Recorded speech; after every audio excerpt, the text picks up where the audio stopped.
We are going to start our class immediately. And today we are introducing ourselves to approximation and errors. I can see majority have not yet joined the class, but we will continue and you will join as we move on. And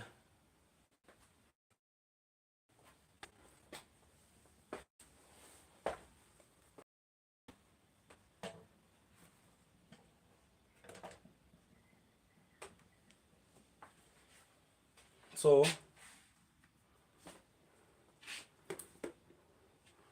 in approximation and errors,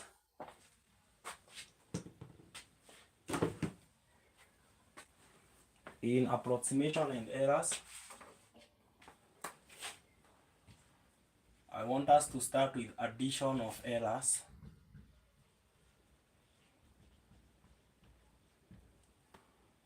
Addition of errors. How can we be able to get errors when we are adding numbers? So if this is the first time that you are in this YouTube channel, ensure you share, you like, and you subscribe. Also, tell a friend to tell a friend that we are having a live session now. So in addition of errors, we have,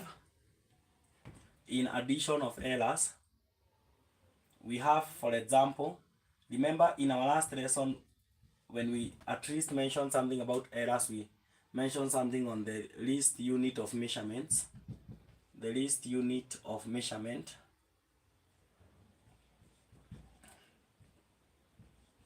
The least unit of measurement. And we said that that is under the least unit of measurement. This is what we said.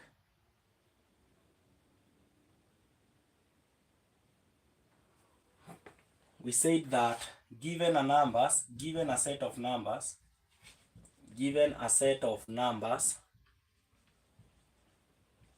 i.e., for example, we have the first number 24, secondly we have 19.5, and the third number we have like 205.42. So when we have been given these numbers, for us to determine the least unit of measurement, this is how we go about it.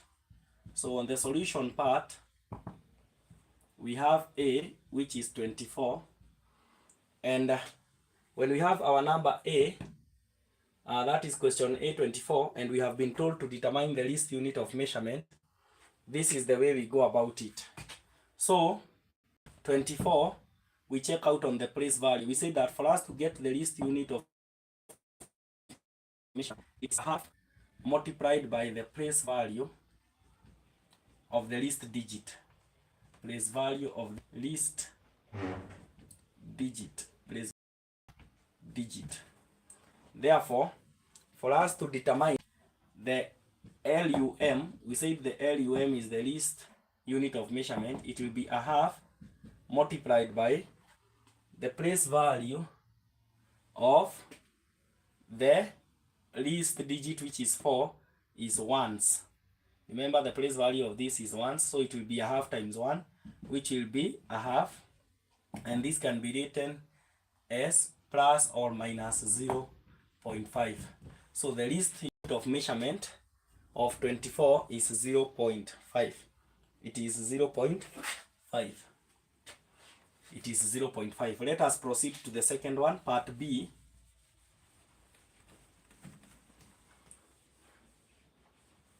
So for part B, we have 19.5. 19.5. As we have gone through the first one, we are going to do the same in the second question. So it is going to be the least unit of measurement will be equivalent to a half multiplied by the place value of the least unit of measurement here is 5. So the place value of this one is 10th. So it will be a half times a 10th, or a half times 10th, and a half times 10th will be equal to 1/20, and 1/20 is the same as plus or minus 0.05. 5. Why are we putting plus or minus? Because when we are dealing with what we call the errors, we deal with the maximum, which is a plus, and the minimum, which is a minus. So if we have that as our part B, we can proceed with part C.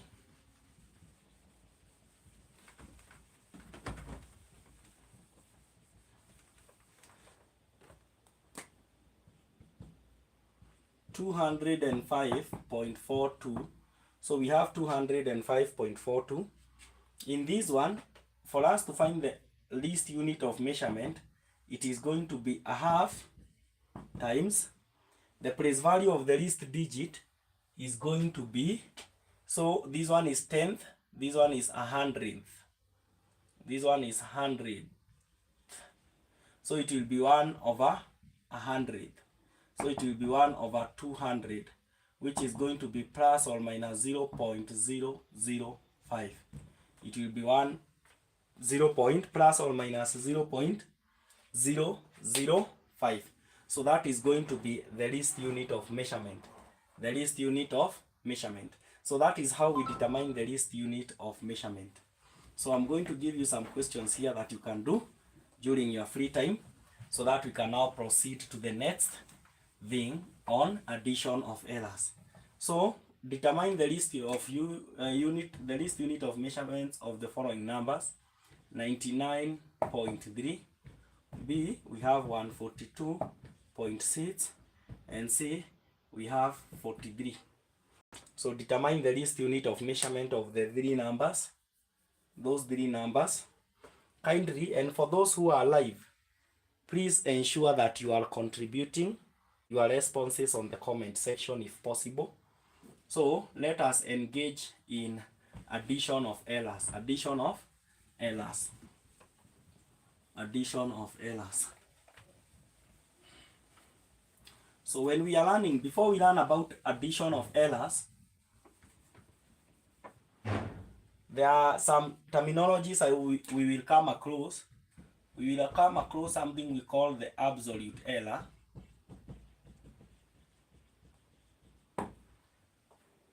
We also come across another definition called the relative error.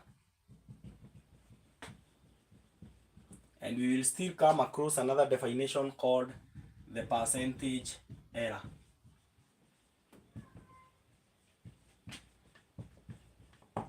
So I'm going to teach you on how we solve all the three. So for us to solve the absolute error, I want you to write these formulas as early as now due to tutatumia. Absolute error is equal to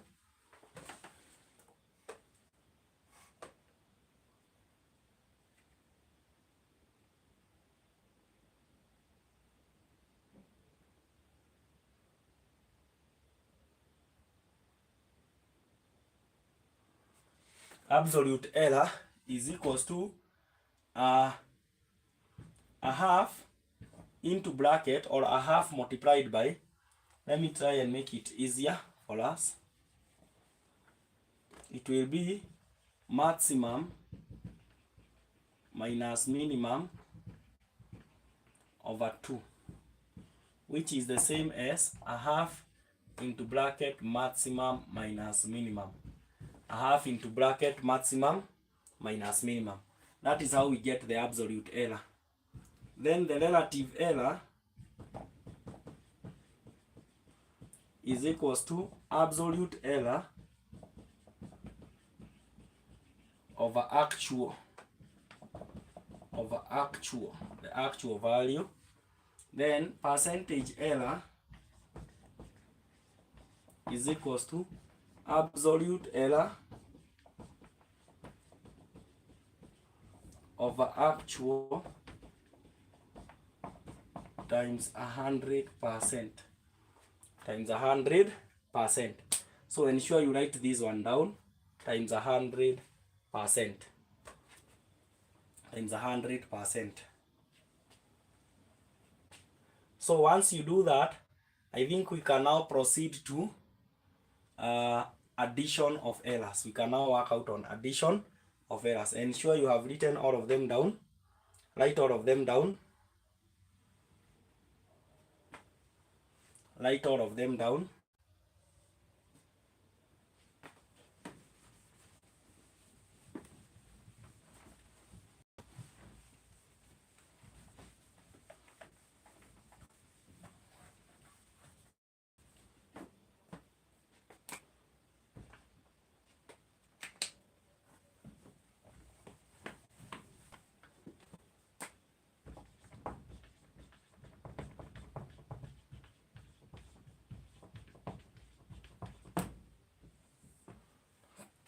Addition of errors.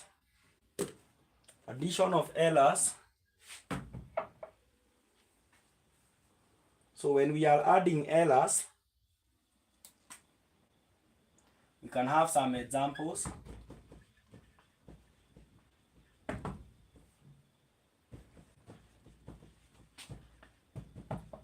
Determine the absolute error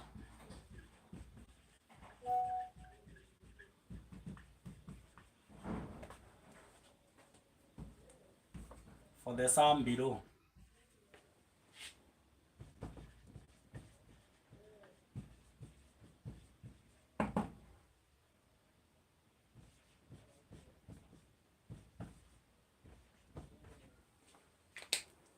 For the sum below.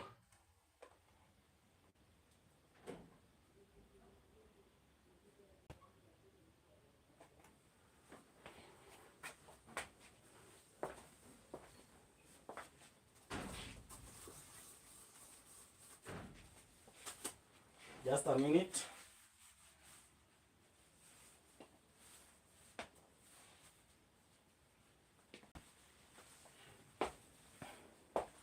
For those who are currently following, I want you to go to WhatsApp and call the rest ili tuingie pamoja kama wako available. I'll give you 1 minute.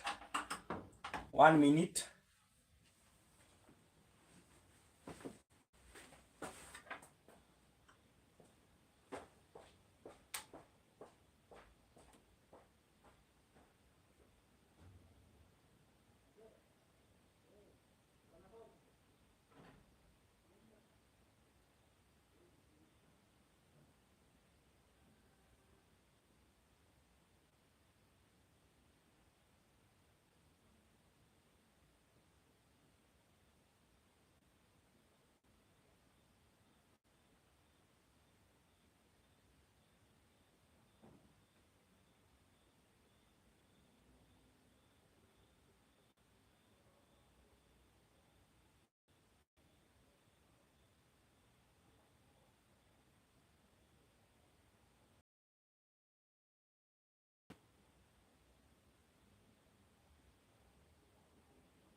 Hello.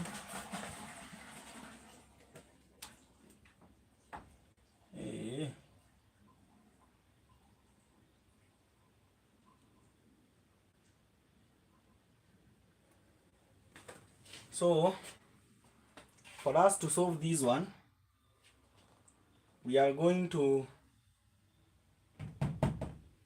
for us to add the two, we are going to find the least unit of measurement.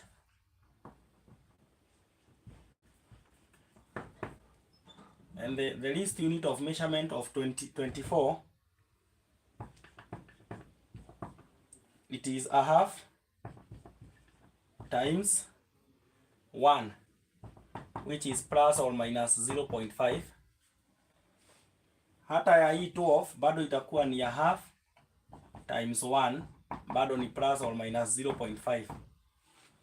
So the least unit of measurement of both of them is plus or minus 0.5 plus or minus 0.5. So with that, we are going to come up with a table of minimum. We can start with minimum, actual, and maximum.